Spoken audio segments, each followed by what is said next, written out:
যে স্থানে প্রভুর নাম গুণকীর্তন করা হয় না, সেই স্থান শ্মশান তুল্য। মানুষ বর্তমানে এত ব্যস্ত যে মনোবাসনা থাকলেও ভজনা করার সময় নেই তার কাছে। এরূপ পরিস্থিতিতে গীতা শাস্ত্রের বার্তা কর্ণকুহরে প্রবেশ করা মাত্র পরম শ্রেয় এবং সমৃদ্ধি সংস্কারগুলির বীজ রোপিত হয়।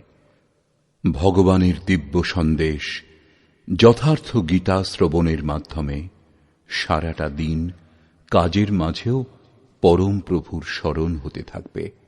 এটাই ভজনার অবলম্বন।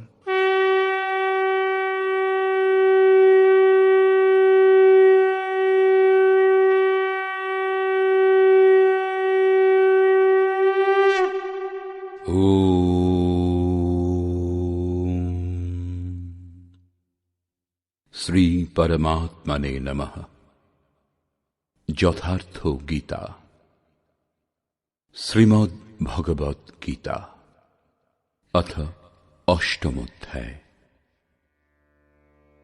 সপ্তম অধ্যায়ের শেষে যোগেশ্বর শ্রীকৃষ্ণ বললেন যে পুণ্যকর্মা, নিয়ত কর্ম আরাধনা করেন যারা, সেই যোগীগণ সমস্ত পাপ থেকে মুক্ত হয়ে সেই ব্যাপ্ত ব্রহ্মকে জানেন।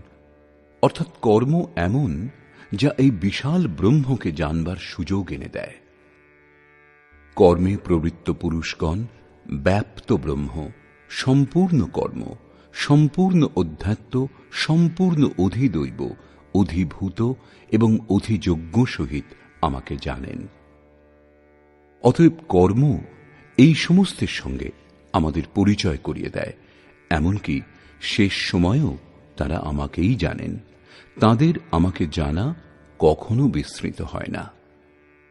এই প্রসঙ্গে অর্জুন এই অধ্যায়ের প্রারম্ভেই সেই শব্দগুলির পুনরাবৃত্তি করে জিজ্ঞাসা করলেন। অর্জুন উবাচ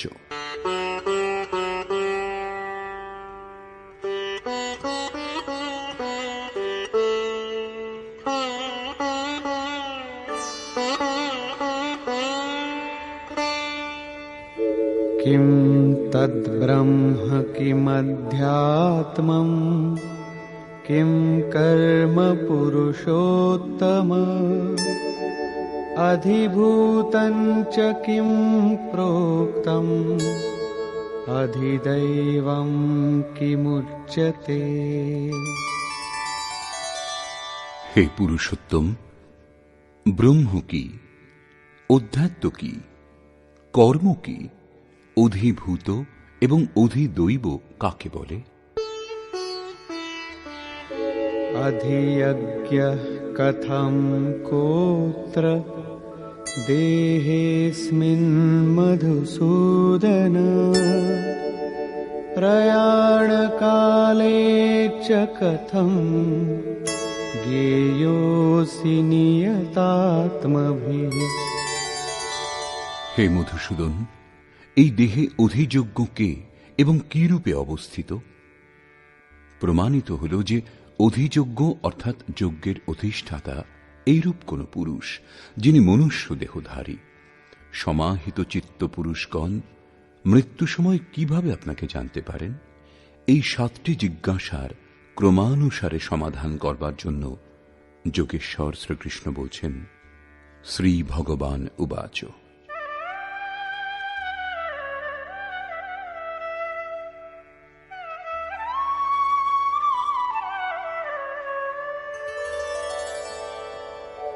অক্ষরম ব্রহ্ম পরমং স্বভাবোধ্যাত্মমুচ্যতে ভূতভাবোদ্ভবকরো বিসর্গঃ কর্ম সংগীতঃ। অক্ষরং ব্রহ্ম পরমং, যিনি অক্ষয়, যার ক্ষয় হয় না, তাকেই পরব্রহ্ম বলে। স্বভাব অধ্যাত্মম উচ্যতে, স্বয়ংয়ে স্থিরভাবে অধ্যাত্ম, অর্থাৎ এটাই আত্মার আধিপত্য।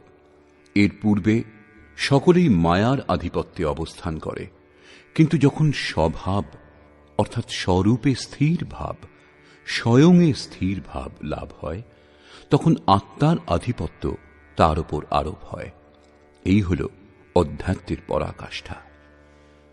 ভূত ভাবোদ্ভবকারা, ভূতগণের সেই সমস্ত ভাব যা কিছু না কিছু উদ্ভব করে, অর্থাৎ প্রাণীগণের সেই সব সংকল্প যা ভালো অথবা মন্দ সংস্কারের রচনা করে, তাদের বিসর্গ অর্থাৎ বিসর্জন, সে সমস্ত বিলুপ্ত হওয়াই কর্মের পরাকাষ্ঠা। এই হল সম্পূর্ণ কর্ম, যার জন্য যোগেশ্বর বলেছিলেন তিনি সম্পূর্ণ কর্মের জ্ঞাতা। কর্ম তখনই সম্পূর্ণ হয়, এরপরে এর প্রয়োজন হয় না। নিয়ত কর্ম, এই অবস্থাতে ভূতগণের সেই ভাবগুলি যেগুলি কিছু না কিছু রচনা করতেই থাকে, ভালো অথবা মন্দ সংস্কার তৈরি করে, সে সমস্ত যখন সর্বথা শান্ত হয়, কর্ম তখন সম্পূর্ণ হয়, এরপরে আর কর্মের প্রয়োজন হয় না। অতএব কর্ম তাই যা ভূতগণের সমস্ত সংকল্পকে, যাদের দ্বারা কিছু না কিছু সংস্কারের সৃষ্টি হয়, শান্ত করে দেয়। কর্মের অর্থ আরাধনা, চিন্তন, যা যজ্ঞে প্রতিষ্ঠিত। अधिभूतं क्षरो भावः पुरुषश्चाधिदैवतम् अधियज्ञोऽहमेवात्र देहे देहभृतां वर। যতক্ষণ অক্ষয় ভাব প্রাপ্ত না হয়, ততক্ষণ বিনাশশীল সম্পূর্ণ ক্ষরভাব অধিভূত, অর্থাৎ ভূতগণের অধিষ্ঠান। সম্পূর্ণ ক্ষরভাবই হল ভূতগণের উৎপত্তির কারণ। পুরুষঃ চ অধিদৈবতম, এবং প্রকৃতির ঊর্ধ্বে পরম পুরুষ স্থিত যিনি, তিনি অধিদৈব, অর্থাৎ সম্পূর্ণ দেবগণের দৈবী সম্পদের অধিষ্ঠাতা। দৈবী সম্পদ সেই পরম দেবে বিলীন হয়ে যায়। দেহধারীগণের মধ্যে শ্রেষ্ঠ অর্জুন, এই মনুষ্য দেহে আমি অধিযজ্ঞ, অর্থাৎ যজ্ঞের অধিষ্ঠাতা।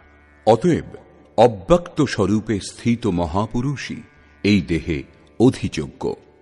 শ্রীকৃষ্ণ যোগী ছিলেন, যিনি সম্পূর্ণ যজ্ঞের ভোক্তা। অবশেষে যজ্ঞ তাতে সমাহিত হয়, সেই পরম স্বরূপ লাভ হয়। এইরূপে অর্জুনের 6টি প্রশ্নের সমাধান করেছেন। এখন শেষ জিজ্ঞাসা, শেষ সময়ে কিভাবে আপনাকে জানতে পারা যায় যে তারপরে আর কখনো বিস্মৃত হন না?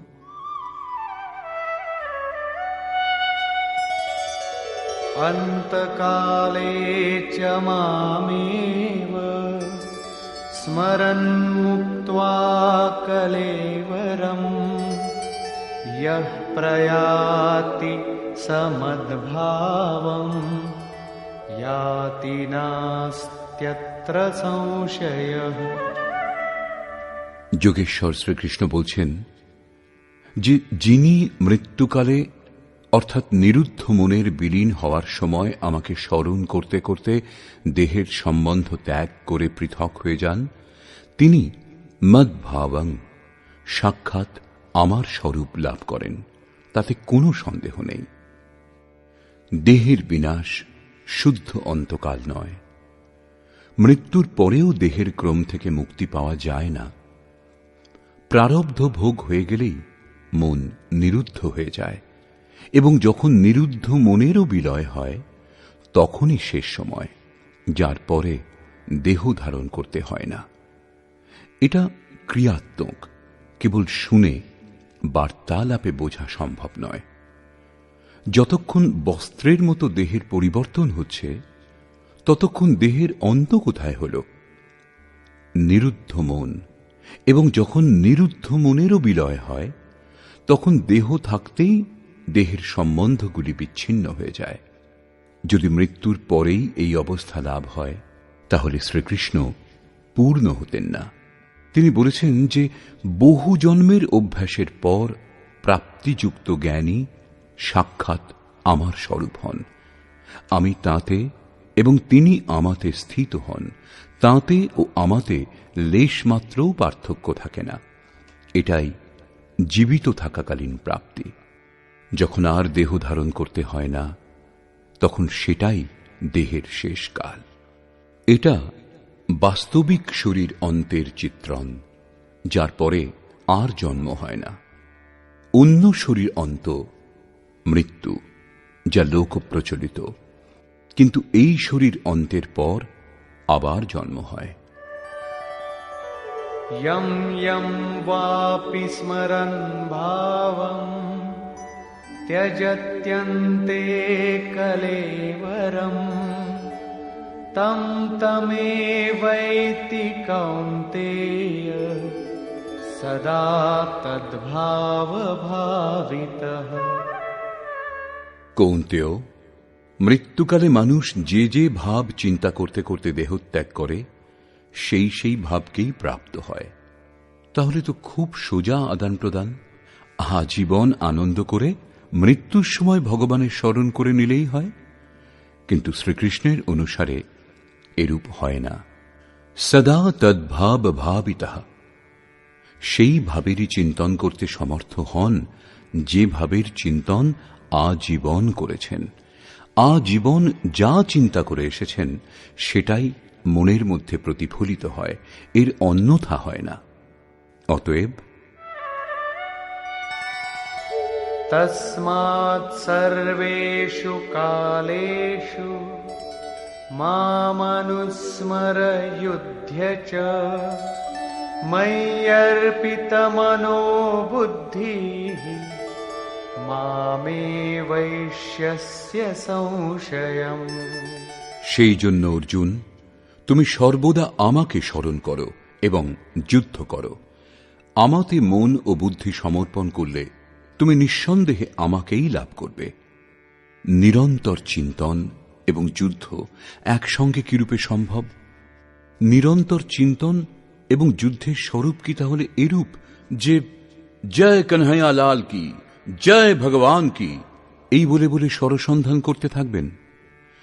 কিন্তু স্মরণের স্বরূপ এর পরের শ্লোকে স্পষ্ট করে যোগেশ্বর বলছেন,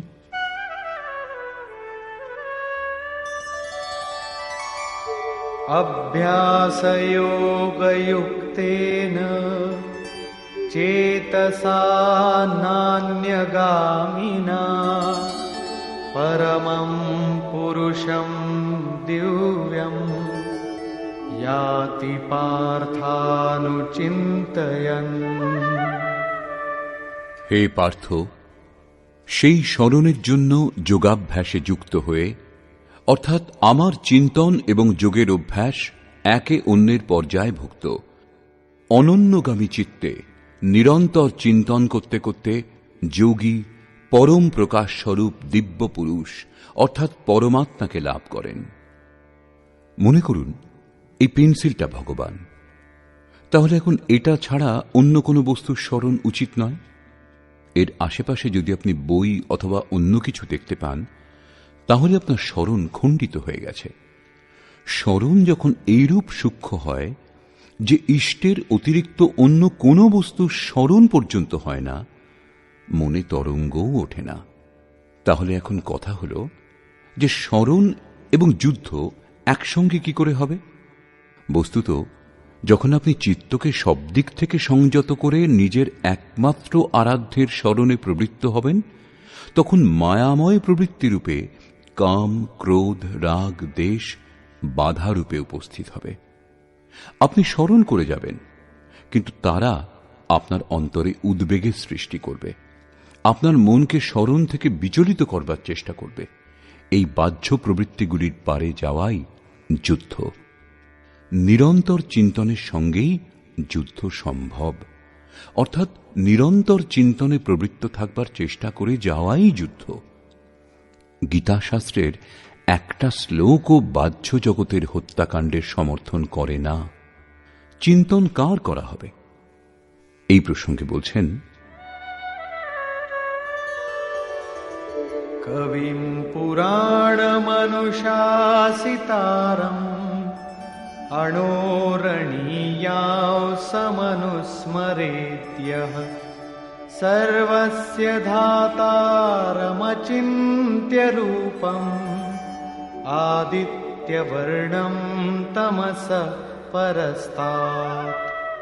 সেই যুদ্ধের সঙ্গে ওই পুরুষ সর্বজ্ঞ, অনাদি, সকলের নিয়ন্তা, সূক্ষ্ম থেকেও সূক্ষ্ম, সকলের ধারণ পোষণ করেন যিনি, অথচ অচিন্ত স্বরূপ। যতক্ষণ চিত্ত এবং চিত্তের তরঙ্গ বিদ্যমান, ততক্ষণ তাকে দর্শন করা সম্ভব নয়। যখন নিরুদ্ধ চিত্তের বিলীন হয়, তখনই তাকে জানা সম্ভব হয়। নিত্য প্রকাশ স্বরূপ এবং অবিদ্যার অতীত সেই পরমাত্মার স্মরণ করেন। পূর্বে বলেছেন আমার চিন্তন করেন, এখানে বলছেন পরমাত্মার। অতএব সেই পরমাত্মার চিন্তনের, ধ্যানের মাধ্যম তত্ত্বস্থিত মহাপুরুষ। এই ক্রমেই प्रयाणकाले मनसाचलेन भक्त्या युक्तो योगबलेन चैव भ्रुवोर्मध्ये प्राणमावेश्य सम्यक् सतं परं पुरुषमुपैति दिव्यम्। যিনি নিরন্তর সেই পরমাত্মার স্মরণ করেন, সেই ভক্তিযুক্ত পুরুষ প্রয়াণকালে, মনের বিলয়কালে, যোগবলে অর্থাৎ নিয়ত কর্মের আচরণ করে, ভ্রুযুগলের মধ্যে প্রাণ উত্তম রূপে স্থাপন করে, প্রাণ অপানকে সম করে অন্তরে উদ্বেগের সৃষ্টি হবে না, বাহ্য সংকল্পও গ্রহণ করা হবে না। সত্য, রজ ও তম উত্তম রূপে শান্ত হবে, স্মৃতি ইষ্টে স্থিত হবে। সেই কালে সেই অচল মন অর্থাৎ স্থির বুদ্ধি পুরুষ, ওই দিব্য পুরুষ পরমাত্মাকে লাভ করেন। সতত স্মরণীয় যে সেই একমাত্র পরমাত্মার প্রাপ্তির বিধান যোগ। তার জন্য নিয়ত ক্রিয়ার আচরণই যোগক্রিয়া, যার সবিস্তার বর্ণনা যোগেশ্বর ৪র্থ থেকে ৬ষ্ঠ অধ্যায়ে করেছেন। এখন তিনি বলছেন, নিরন্তর আমাকেই স্মরণ করো। কি রূপে করা হবে? এই যোগধারণায় স্থির থেকে করতে হবে। যিনি এই রূপ কর্ম করেন, তিনি সেই দিব্য পুরুষকে লাভ করেন, যিনি আর কখনো বিস্মৃত হন না। এখানে এই জিজ্ঞাসার সমাধান হল, প্রয়াণকালে আপনাকে কি রূপে জানা সম্ভব? প্রাপ্তযোগ্য পদের স্মরণ করে দেখুন, যার উল্লেখ গীতাশাস্ত্রে বিভিন্ন স্থানে করা হয়েছে। यदक्षरं वेदविदो वदन्ति विशन्ति यद्यतयो वीतरागाः यदिच्छन्तो ब्रह्मचर्यं चरन्ति तत्ते पदं संग्रहेण प्रवक्ष्ये। বেদবিদ অর্থাৎ অবিদিত তত্ত্বকে যারা প্রত্যক্ষভাবে জানেন এবং যে পরম পদকে অক্ষরম অক্ষয় বলেন, বিতরাগ মহাত্মা যাতে প্রবেশের জন্য যত্নশীল এবং পরম পদ লাভ করবার জন্য ব্রহ্মচর্যের পালন করেন। এখানে ব্রহ্মচর্যের অর্থ কেবলমাত্র জননেন্দ্রিয়ের সংযম নয়, পরন্তু ব্রহ্ম আচরতি স ব্রহ্মচারী, বাহ্য স্পর্শ মন থেকে ত্যাগ করে নিরন্তর ব্রহ্মের চিন্তন স্মরণই ব্রহ্মচর্য। এরূপ আচরণে ব্রহ্মের দর্শন, তাতে স্থিতি এবং শান্তি লাভ হয়। এই আচরণ দ্বারা ইন্দ্রিয় সংযমই নয়, পরন্তু সকল ইন্দ্রিয় সংযম স্বাভাবিকভাবে হয়ে যায়। যিনি এইরূপ ব্রহ্মের আচরণ করেন, যা হৃদয়ে সংগ্রহের যোগ্য, ধারণের যোগ্য, সেই পরম পদের সম্বন্ধে আমি তোমাকে বলবো। সেই পদ কি, কিরূপে লাভ হয়? এই প্রসঙ্গে যোগেশ্বর শ্রীকৃষ্ণ বলছেন, सर्वद्वाराणि संयम्य मनोहृदि निरुध्य च मूर्ध्याधायात्मनः प्राणम् आस्थितो योगधारणा। সমস্ত ইন্দ্রিয় দ্বার সংযত করে অর্থাৎ বাসনা থেকে পৃথক অবস্থান করে মন হৃদয়ে স্থিত করে, কারণ ধ্যান হৃদয়েই করা হয়, বাইরে নয়, পূজা বাইরে হয় না। প্রাণ অর্থাৎ অন্তঃকরণের ব্যাপারকে মস্তিষ্কে নিরুদ্ধ করে যোগ ধারণাতে স্থিত হয়ে যোগ ধারণ করতে হবে, অন্য উপায় নেই। এই রূপ স্থিত হয়ে ওমিত্যেকাক্ষরম ব্রহ্ম व्याहरन् मामनुस्मरन् यः प्रयाति त्यजन् देहं स याति परमां गतिम्। যে পুরুষ ওম ইতি ওম কেবল যা অক্ষয় ব্রহ্মের পরিচায়ক, এর জপ এবং আমাকে স্মরণ করতে করতে দেহ ত্যাগ করেন, সেই পুরুষ পরম গতি লাভ করেন। শ্রীকৃষ্ণ যোগেশ্বর পরম তত্ত্বে স্থিত মহাপুরুষ, সদ্গুরু ছিলেন। যোগেশ্বর শ্রীকৃষ্ণ বললেন যে ওম অক্ষয় ব্রহ্মের পরিচায়ক, তুমি এর জপ করো এবং আমার ধ্যান করো। প্রাপ্তিযুক্ত প্রত্যেক মহাপুরুষের নাম তাই হয় যা তাঁরা লাভ করেন, যার মধ্যে তাঁরা বিলীন হন। সেই নাম ওম এবং রূপ নিজের বললেন। যোগেশ্বর কৃষ্ণ কৃষ্ণ জপ করবার নির্দেশ দেননি। কালান্তরে ভাবুকগণ তার নাম জপ করতে শুরু করে দেয় এবং শ্রদ্ধা অনুসারে ফলও পেয়ে থাকে। যেমন মানুষের শ্রদ্ধা যেখানেই হয় সেখানেই আমি তার শ্রদ্ধা স্থির করি এবং আমি ফলের বিধানও করি। ভগবান শিব রাম নাম জপ করবার জন্য জোর দিয়েছেন। रमन्ते योगिनो यस्मिन् स रामः रा और म के बीच में कबीरा रहा लुकाय। রা ও ম এই দুই অক্ষরের অন্তরালে কবির নিজের মনকে স্থির করতে সক্ষম হয়েছিলেন। শ্রীকৃষ্ণ ওম জপ করবার উপর জোর দিচ্ছেন। ওহম স ওম অর্থাৎ ওই সত্তা আমার মধ্যে আছেন, বাইরে খুঁজতে শুরু করে দেবেন না যেন। এই ওমও পরম সত্তার পরিচয় প্রদান করে শান্ত হয়ে যায়। বাস্তবে সেই প্রভুর নাম অনন্ত, কিন্তু জপ করবার জন্য সেই নাম সার্থক যা ছোট, শ্বাসে লীন হয়ে যায় এবং পরমাত্মা এক বোধ করিয়ে দেয়। তাঁকে ভুলে বহু দেবী দেবতার অবিবেকপূর্ণ কল্পনাতে জড়িয়ে লক্ষ্য থেকে দৃষ্টি সরিয়ে দেবেন না। পূজ্য মহারাজজি বলতেন, আমার রূপ চিন্তা করবে এবং শ্রদ্ধা অনুসারে যে কোনো 2-2.5 অক্ষরের নাম ওম, রাম, শিব এদের মধ্যে থেকে একটা বেছে তার জপ করবে। তার চিন্তন এবং তারই অর্থস্বরূপ ইষ্টের স্বরূপের ধ্যান করবে। ধ্যান সদ্গুরুদেবেরই করা হয়। আপনি রাম, কৃষ্ণ অথবা वीतराग विषम वा चित्तम বিতরাগ মহাত্মাগণের অথবা যথাভিমত ধ্যানাদ্বা যে কোনো মহাপুরুষের স্বরূপের ধ্যান করুন। তিনি অনুভবে আপনার সঙ্গে মিলিত হবেন এবং আপনার সমকালীন কোনো সদ্গুরুর দিকে এগিয়ে দেবেন, যার মার্গদর্শনে আপনি ধীরে ধীরে প্রকৃতির ক্ষেত্রের পারে চলে যাবেন। আগে আমিও এক দেবতার, শ্রীকৃষ্ণের বিরাট রূপ, সেই ছবির ধ্যান করতাম, কিন্তু পূজ্য মহারাজজির ভাবধারায় প্রবাহিত হয়ে তা শান্ত হয়ে গেছে। প্রারম্ভিক সাধক নাম জপ করেন ঠিকই, কিন্তু মহাপুরুষের স্বরূপের ধ্যান করতে তারা ইতস্তত বোধ করেন, অর্জিত সংস্কার ত্যাগ করতে পারেন না। যোগেশ্বর শ্রীকৃষ্ণ অন্য দেবতার ধ্যান করতে নিষেধ করেছেন। অতএব পূর্ণ সমর্পণের সঙ্গে কোন জ্ঞানী মহাপুরুষের শরণাগত হলেই পুণ্য পুরুষার্থ সবল হবে এবং কুতর্কগুলি শান্ত হবে, যার ফলে যথার্থ ক্রিয়াতে প্রবেশ লাভ হবে। যোগেশ্বর শ্রীকৃষ্ণের অনুসারে ওম জপ এবং পরমাত্ম স্বরূপ সদ্গুরুর স্বরূপের নিরন্তর স্মরণ করলে মন নিরুদ্ধ এবং বিলীন হয়ে যায় এবং পরক্ষণেই দেহের সম্বন্ধ বিচ্ছিন্ন হয়ে যায়।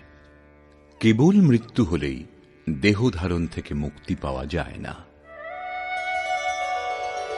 अनन्यचेताः सततं यो मां स्मरति नित्यशः तस्याहं सुलभः पार्थ नित्ययुक्तस्य योगिनः।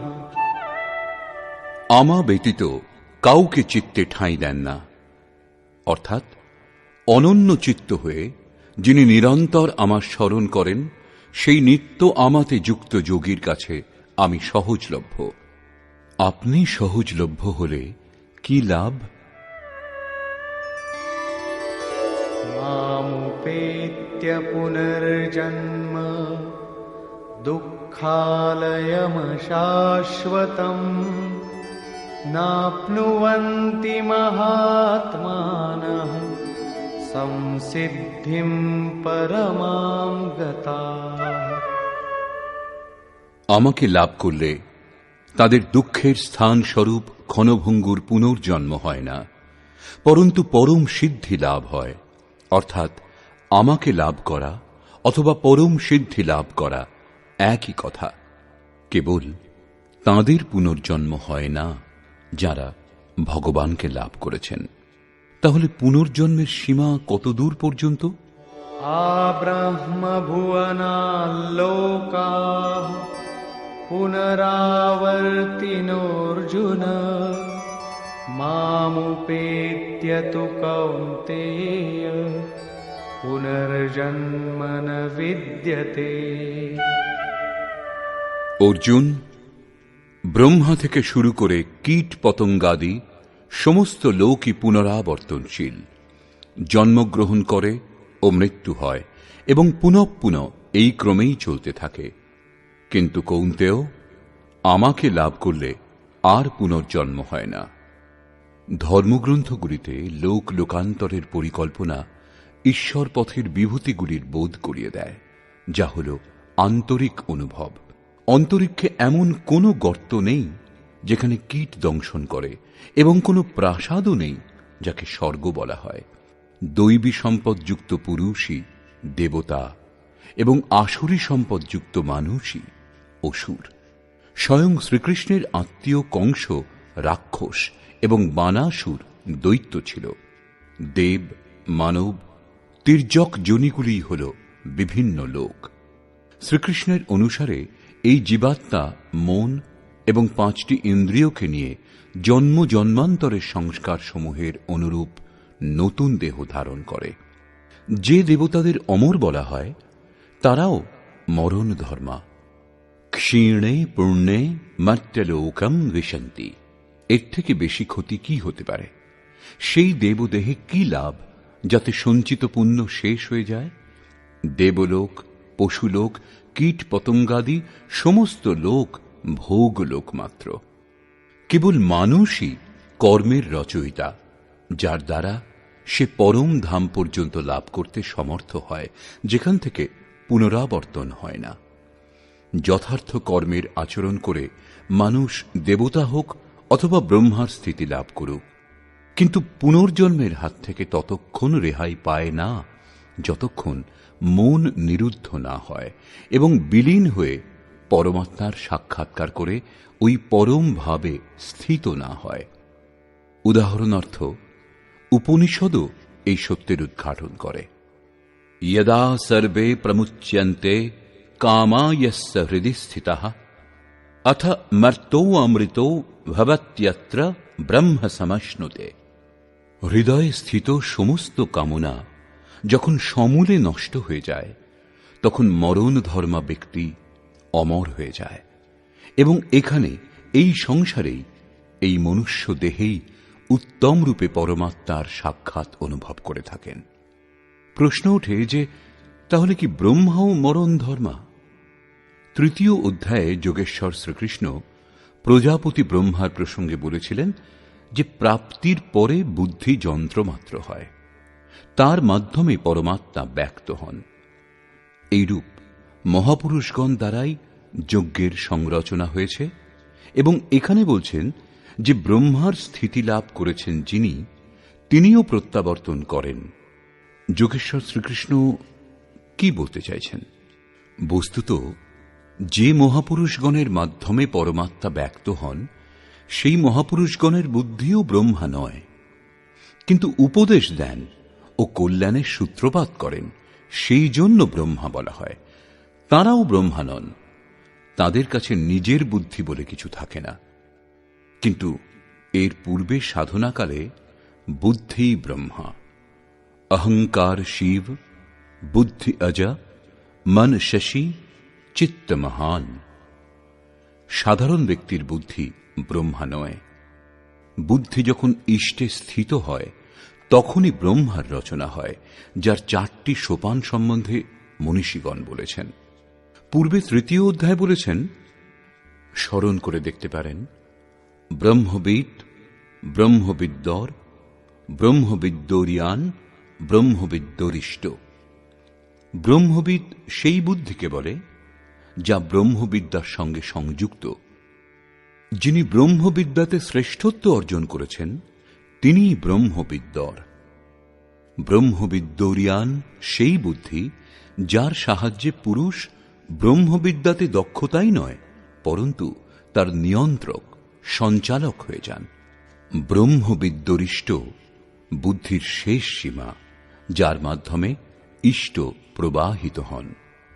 বুদ্ধির অস্তিত্ব এতদূর পর্যন্তই, কারণ যে ইষ্ট প্রবাহিত হন তিনি ও গ্রহণকর্তা বুদ্ধি এখনো পৃথক পৃথক, এখনো তা প্রকৃতির মধ্যেই সীমাবদ্ধ। এখন স্বয়ং প্রকাশ স্বরূপে যখন বুদ্ধি ব্রহ্মা থাকে, জাগ্রত থাকলে সম্পূর্ণ ভূত অর্থাৎ চিন্তনের প্রবাহ জাগ্রত থাকে, এবং যখন অবিদ্যাতে থাকে তখন অচৈতন্য অবস্থায় থাকে। একেই প্রকাশ ও অন্ধকার, দিন ও রাত্রি বলে সম্বোধন করা হয়। ব্রহ্মবিদ্যেতার সেই শ্রেণীকে ব্রহ্মা বলে যার মধ্যে ইষ্টের ভাবধারা প্রবাহিত হয়। ইষ্ট লাভ করেও সর্বোৎকৃষ্ট বুদ্ধিতে বিদ্যার অর্থাৎ যিনি স্বয়ং প্রকাশ স্বরূপ তাঁতে বিলীন করে দিন এবং অবিদ্যার রাত্রি, প্রকাশ এবং অন্ধকার ক্রমাগত চলতে থাকে। এতদূর পর্যন্ত মায়া সাধকের উপর প্রভাব বিস্তার করতে পারে। প্রকাশকালে অচেতন ভূত সচেতন হয়ে যায়, লক্ষ্য দৃষ্টিগোচর হয়, এবং বুদ্ধির অন্তরালে অবিদ্যার রাত্রির প্রবেশকালে সমস্ত ভূত অচৈতন্য হয়ে যায়। বুদ্ধি স্থির করতে পারে না, স্বরূপের দিকে এগোনো বন্ধ হয়ে যায়। এটাই ব্রহ্মার দিন এবং রাত্রি। দিনের আলোয় বুদ্ধির হাজার হাজার প্রবৃত্তিগুলিতে ঈশ্বরীয় প্রকাশ অনুভব হয়, এবং অবিদ্যার রাত্রিতে এই হাজার হাজার স্তরের মধ্যে অচৈতন্য অবস্থার অন্ধকার নেমে আসে। শুভ এবং অশুভ, বিদ্যা এবং অবিদ্যা, এই দুটি প্রবৃত্তি সম্পূর্ণরূপে শান্ত হওয়ার পরে, অর্থাৎ অচেতন এবং সচেতন, রাত্রিতে বিলীন এবং দিনে জেগে ওঠা, 2 প্রকার ভূতেরই অর্থাৎ সংকল্প প্রবাহ বিলীন হওয়ার পর সেই অব্যক্ত বুদ্ধিরও অতি ঊর্ধ্বে শাশ্বত অব্যক্ত ভাব প্রাপ্ত হয়, যা আর কখনো নষ্ট হয় না। ভূতের অচেতন এবং সচেতন উভয় স্থিতি লোপ পেলেই সেই সনাতন ভাব প্রাপ্ত হয়। বুদ্ধির এই 4টি অবস্থা পার করেই পুরুষ মহাপুরুষ হতে পারে, কিন্তু সেই মহাপুরুষের অন্তরালে বুদ্ধি থাকে না। বুদ্ধি পরমাত্মার যন্ত্রস্বরূপ হয়ে যায়, কিন্তু উপদেশ দেওয়ার জন্য, প্রেরণা দেওয়ার জন্য তাদের মধ্যে বুদ্ধির উপস্থিতি প্রতীত হয়। কিন্তু তাঁরা বুদ্ধির স্তরের ঊর্ধ্বে চলে যান, তাঁরা পরম অব্যক্ত ভাবে স্থিত হন, তাঁদের পুনর্জন্ম হয় না। কিন্তু এই অব্যক্ত স্থিতি লাভের আগে যতক্ষণ তাঁদের কাছে নিজ বুদ্ধি থাকে, যতক্ষণ তাঁরা ব্রহ্মা, ততক্ষণ তাঁরা পুনর্জন্মের পরিধির মধ্যে পড়েন। এই তথ্যগুলির উপর আলোকপাত করে যোগেশ্বর শ্রীকৃষ্ণ বলছেন,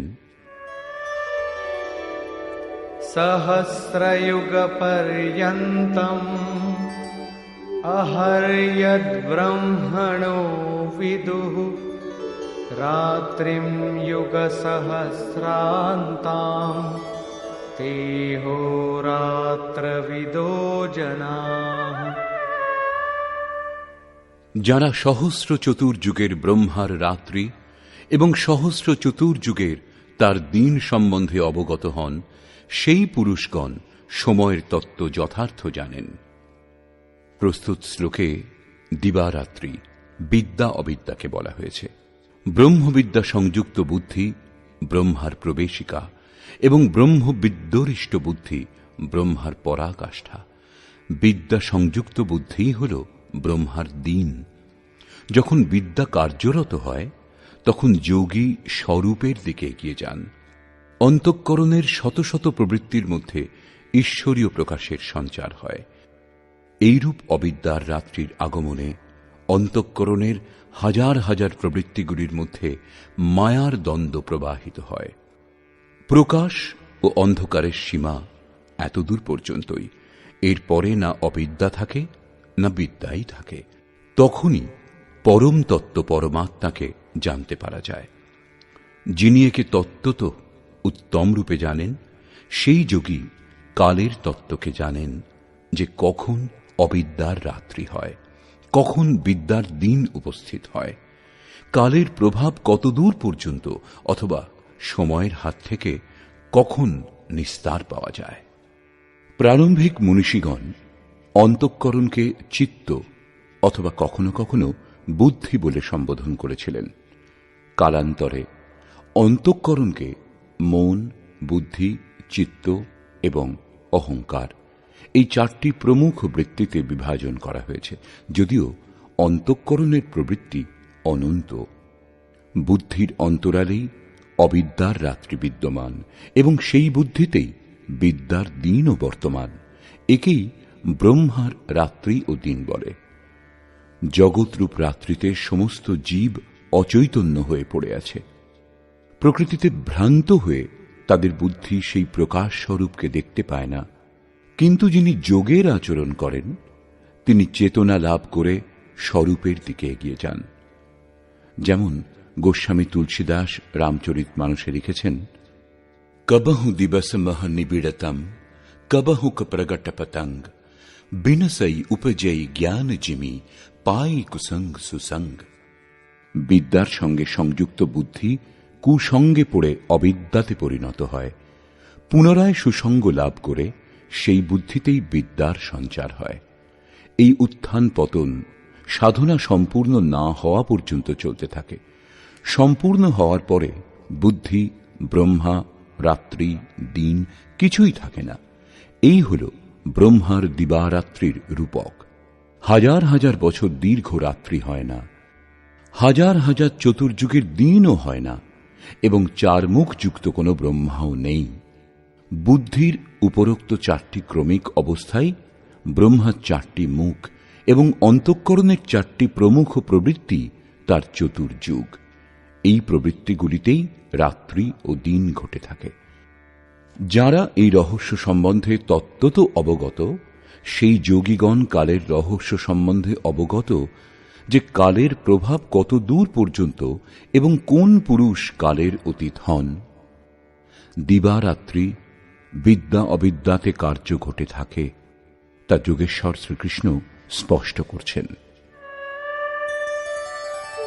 अव्यक्ताद्व्यक्तयः सर्वाः प्रभवन्त्यहरागमे रात्र्यागमे प्रलीयन्ते तत्रैवाव्यक्तसंज्ञके।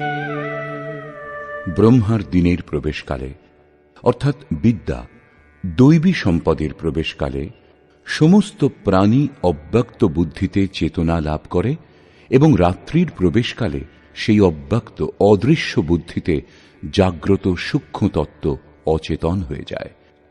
ওই সমস্ত প্রাণী অবিদ্যার রাত্রিতে স্বরূপ স্পষ্ট প্রত্যক্ষ করতে পারে না, কিন্তু তাদের অস্তিত্ব বজায় থাকে। জাগ্রত হওয়া এবং অচেতন হওয়ার মাধ্যম এই বুদ্ধি, যা সকলের মধ্যে অব্যক্ত রূপে বিদ্যমান, দৃষ্টিগোচর হয় না।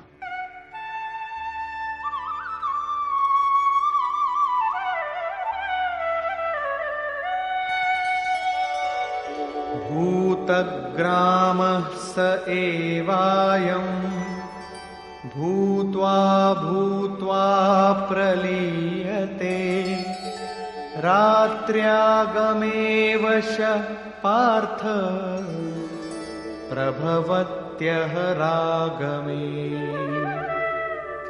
হে পার্থ, এইরূপ সমস্ত প্রাণী জাগ্রত হয়ে প্রকৃতির বশীভূত হয়ে অবিদ্যারূপী রাত্রির সমাগমে অচেতন হয়ে যায়।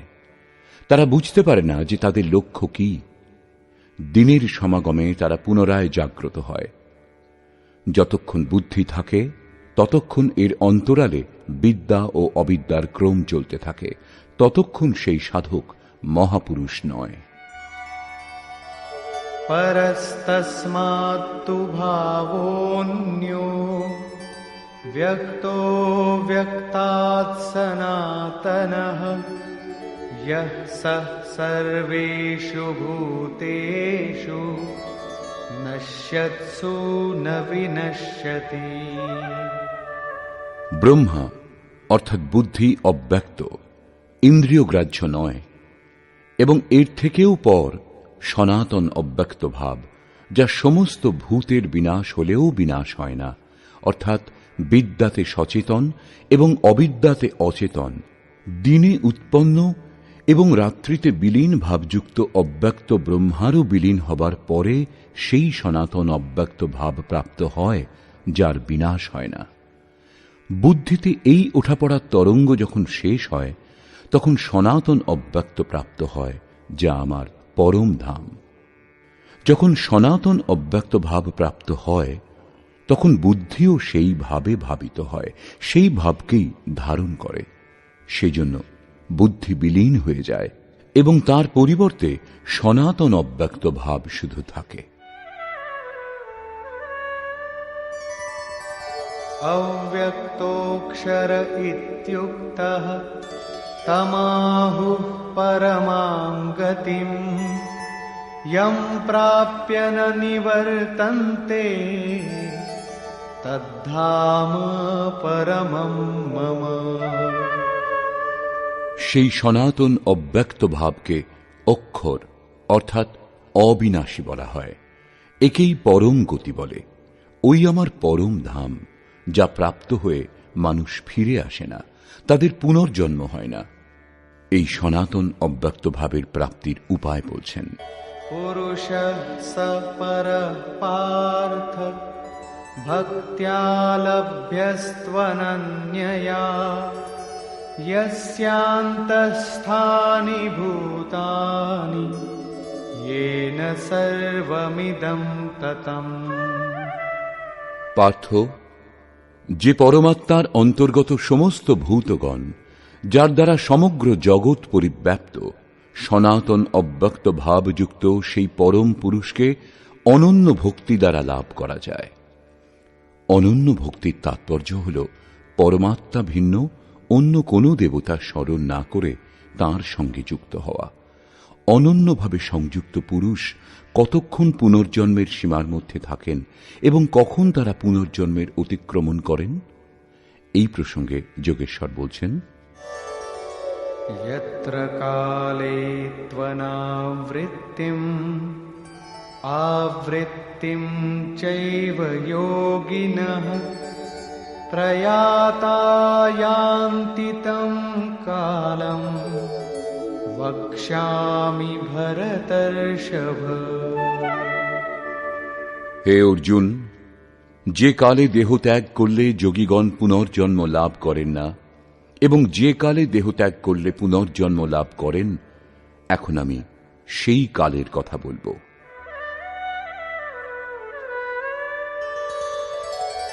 अग्निर्ज्योतिरः शुक्लः षण्मासा उत्तरायणम् तत्र प्रयाता गच्छन्ति ब्रह्म ब्रह्मविदो जनाः। দেহের সম্বন্ধ ত্যাগ করবার সময় যার সমক্ষে জ্যোতির্ময় অগ্নি প্রজ্বলিত, দিনের প্রকাশ বিদ্যমান, সূর্য উজ্জ্বলভাবে আকাশে বিরাজমান, শুক্লপক্ষের চন্দ্র ক্রমবর্ধিত, উত্তরায়ণের নিরভ্র এবং সুন্দর আকাশ থাকে যখন, সেই কালে প্রয়াণ করলে ব্রহ্মবেত্তা যোগীগণ ব্রহ্মকে লাভ করেন। অগ্নি ব্রহ্মতেজের প্রতীক, দিন হল বিদ্যার প্রকাশ, শুক্লপক্ষ নির্মলতার দ্যোতক। বিবেক, বৈরাগ্য, সম, দম, তেজ এবং প্রজ্ঞা, এই সমস্ত ষড়ৈশ্বর্যকেই ষণ্মাস বলে। ঊর্ধ্বরেতা স্থিতিই হল উত্তরায়ণ। প্রকৃতির পারে এই অবস্থায় যারা পৌঁছেছেন তারাই ওই ব্রহ্মবেত্তা যোগীগণ ব্রহ্মকে লাভ করেন। তাদের পুনর্জন্ম হয় না। কিন্তু অনন্য চিত্ত যোগীগণ যদি এই জ্যোতি স্বরূপ লাভ না করতে পারেন, যাদের সাধনা এখনো সম্পূর্ণ হয়নি, তাদের কোন গতি হয়? এই প্রসঙ্গে বলছেন,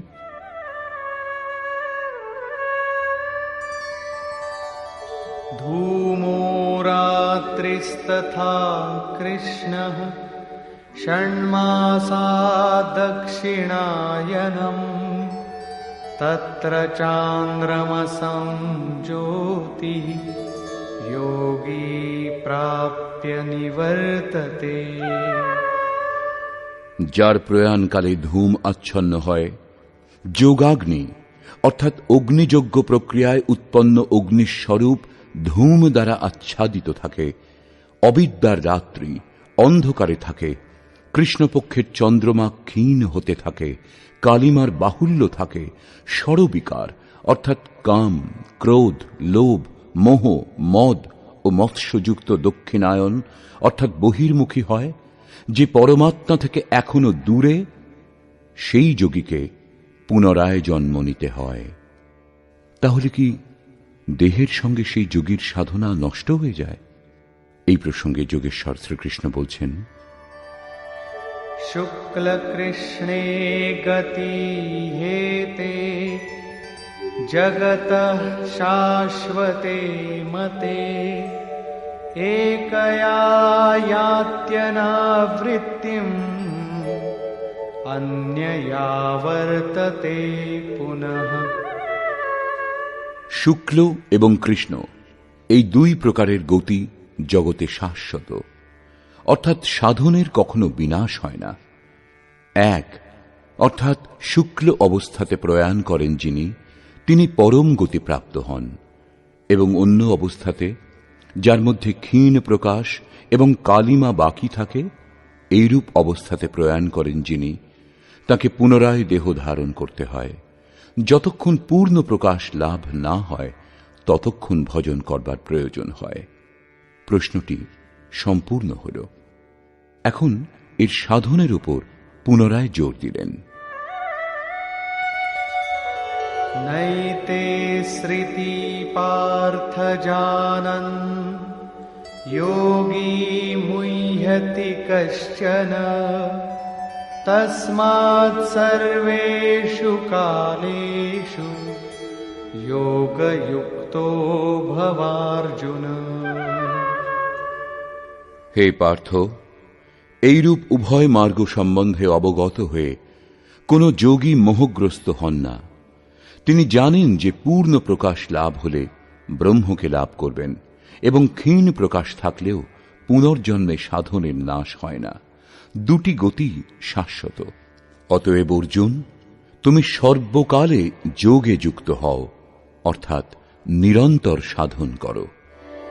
বেদেষু যজ্ঞেষু তপস্সু চৈব দানেষু যৎ পুণ্যফলম প্রদিষ্টম অত্যেতি তৎসর্বমিদং বিদিত্বা যোগী পরম স্থানমুপৈতি চাদ্যম।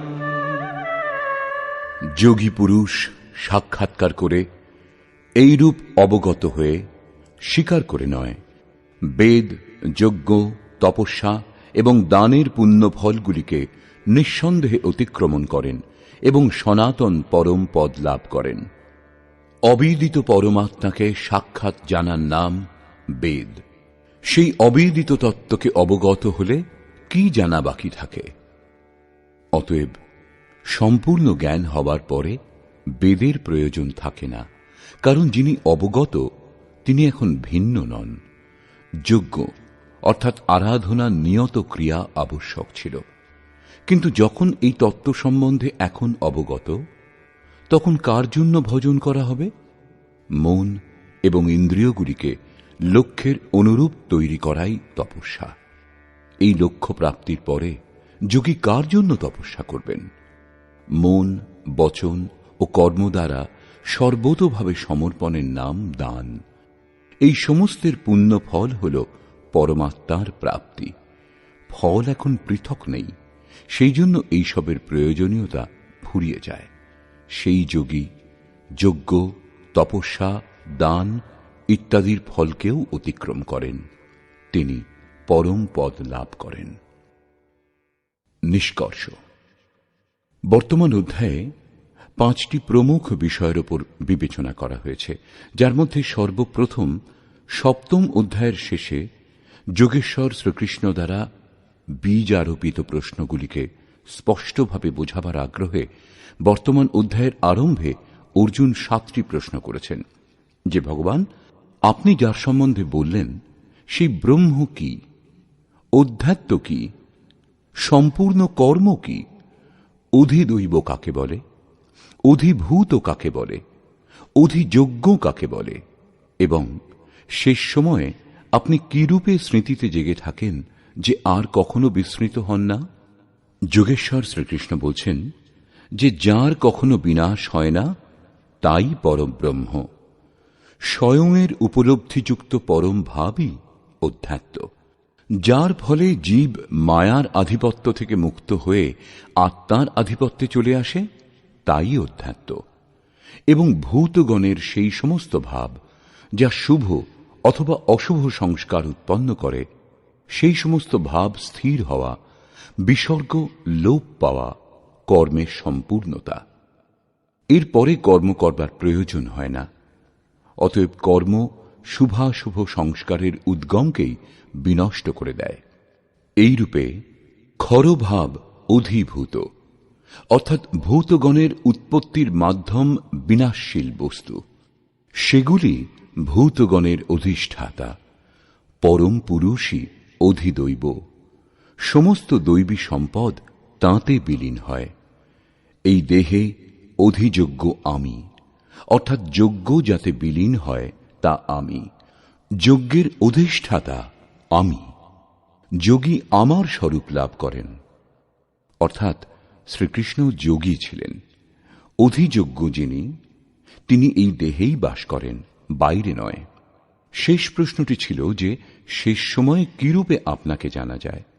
তিনি বললেন, যিনি নিরন্তর আমাকে স্মরণ করেন, আমার অতিরিক্ত অন্য কোনো বিষয়বস্তুর চিন্তনকে মনে ঠাঁই দেন না, এবং এইরূপ আচরণ করে দেহের সম্বন্ধ ত্যাগ করেন, তিনি সাক্ষাৎ আমার স্বরূপ প্রাপ্ত হন।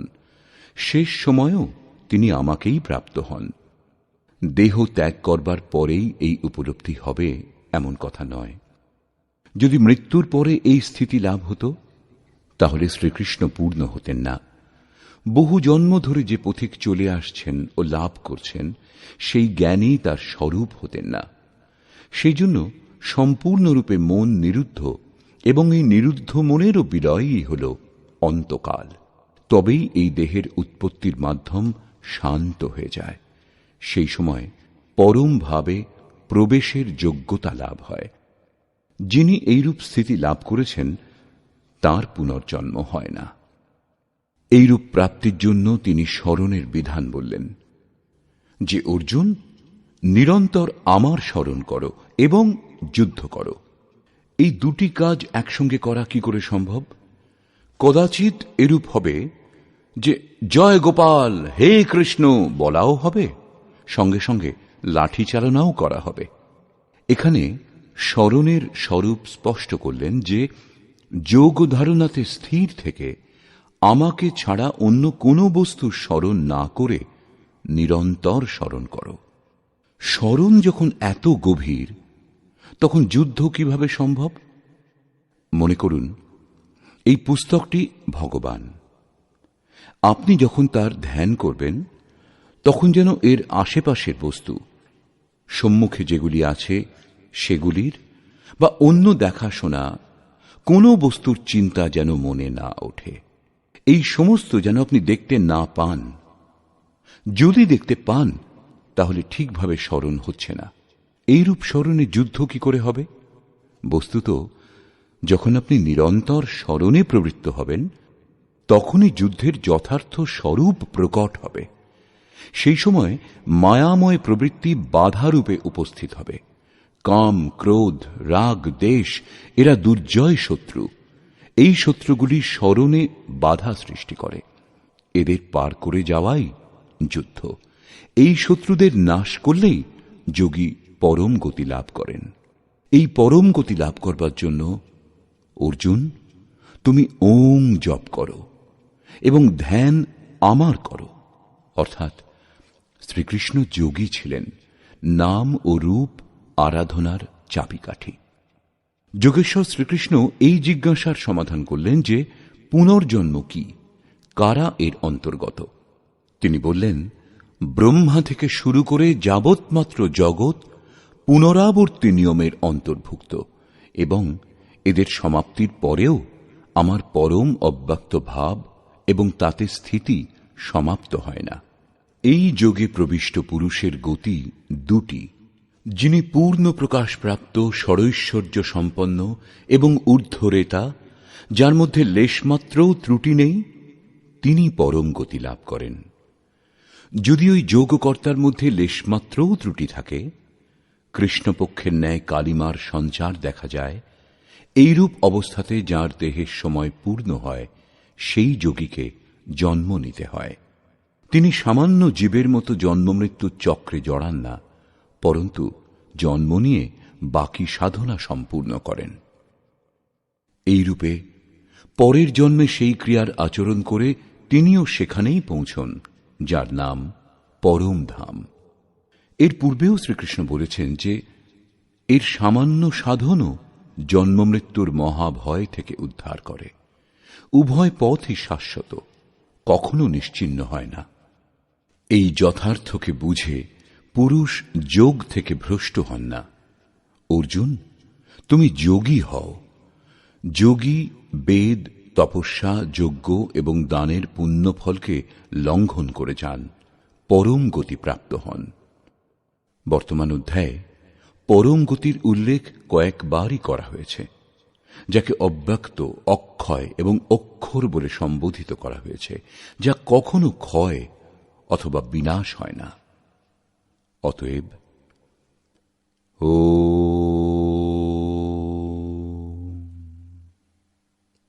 এই প্রকার শ্রীমদ্ ভগবদ গীতারূপী উপনিষদ এবং ব্রহ্মবিদ্যা তথা যোগশাস্ত্র বিষয়ক শ্রীকৃষ্ণ অর্জুনের সংবাদে অক্ষর ব্রহ্মযোগ নামক অষ্টম অধ্যায় পূর্ণ হল। এই প্রকার শ্রীমৎ পরমহংস পরমানন্দজির শিষ্য স্বামী অর্গড়ানন্দকৃত শ্রীমদ্ ভগবদ গীতার ভাষ্য যথার্থ গীতাতে অক্ষর ব্রহ্মযোগ নামক অষ্টম অধ্যায় সমাপ্ত হল। হরি ওম তৎসৎ।